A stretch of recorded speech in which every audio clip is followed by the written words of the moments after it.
Hi mga karag-karag, welcome back to my vlog. Sa magandang umaga sa inyong lahat mula dito sa Lasak City. So wala muna tayong minupusal, distraction, fashion look mga karag-karag kasi tinamaan talaga ako ng distraction sa subaw nako at sa kalagnat.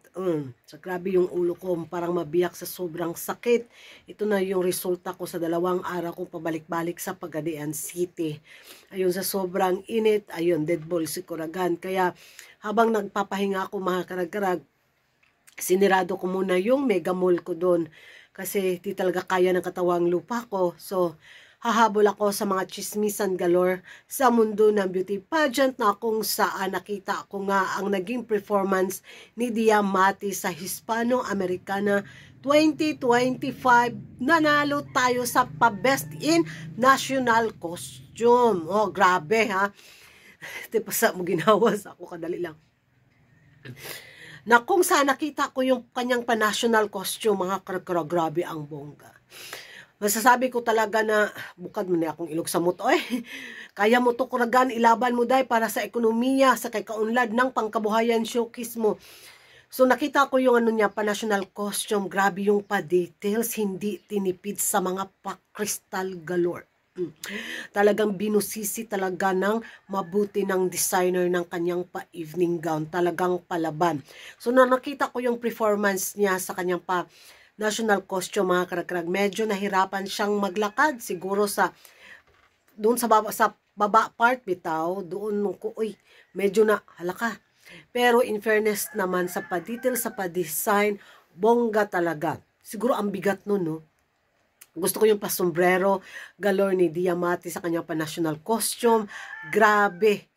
As in, bongga talaga at deserve niya ang tanghaling Best in National Costume sa taon na to sa Hispano-Americana 2025. At dahil nga sa pagkapanalo ng Pilipinas sa Best in National Costume, nako marami ding humanas na mga talunan bitaw na mga friendly neighborhood nating taga-Tacos.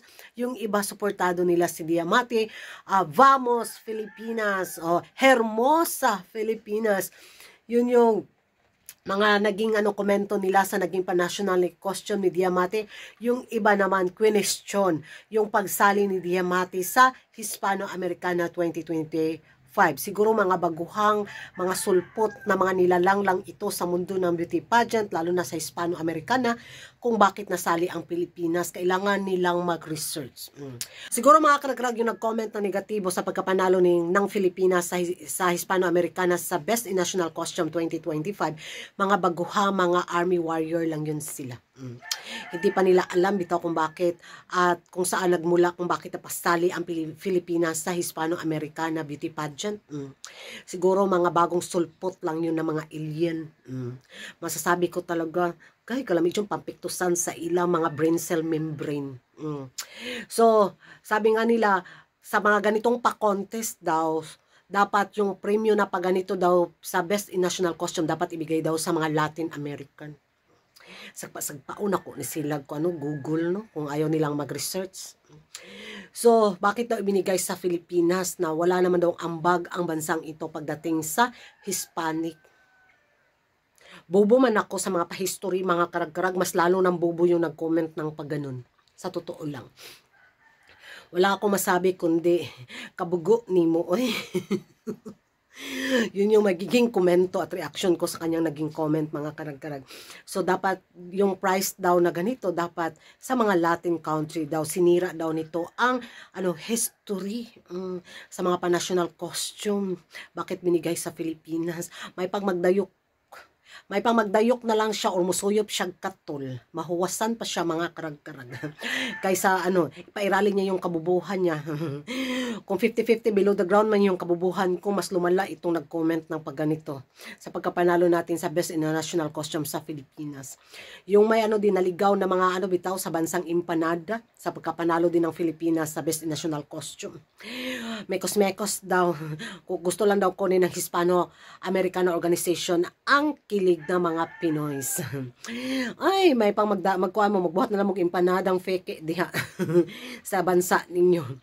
Gigil kayo dahil hindi nakasali yung bansa ninyo ngayon sa taon na to sa Hispano-Americana 2025 kasi nga yung nila, yung national director nila na si Maring Eva, ayun na, mamahingaw na kasi sa mundo ng beauty pageant, kaya wala silang representante ngayon sa bansang Empanada.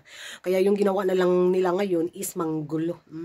Daw may pag maghabhabog Empanada diha sa inyong nasod. Yun yung magiging reaction ko mga karag-karag. At congratulations sa ating pambato na si Diamante sa pagkapanalo ng Best in National Costume sa Hispano-Americana 2025 at sa designer ng pa-national costume na to. Good job. So, excited ako sa kanyang laban sa Hispano-Americana, manalo man or matalo sa Corona. We are so proud of you, Diamante. Yan ang mga karag-karag, ano yung magiging reaction nyo dito sa pagkapanalo ni Diamante sa Hispano-Americana 2025 Best in National Costume. Magingay tayo sa comment section at kung hindi ka pa nakapag-subscribe sa YouTube channel ko, don't forget to like and subscribe ko Ragan Karag, ang babaeng lagi nagkarag-karag. And say you in my next vlog at siya na kayo ko.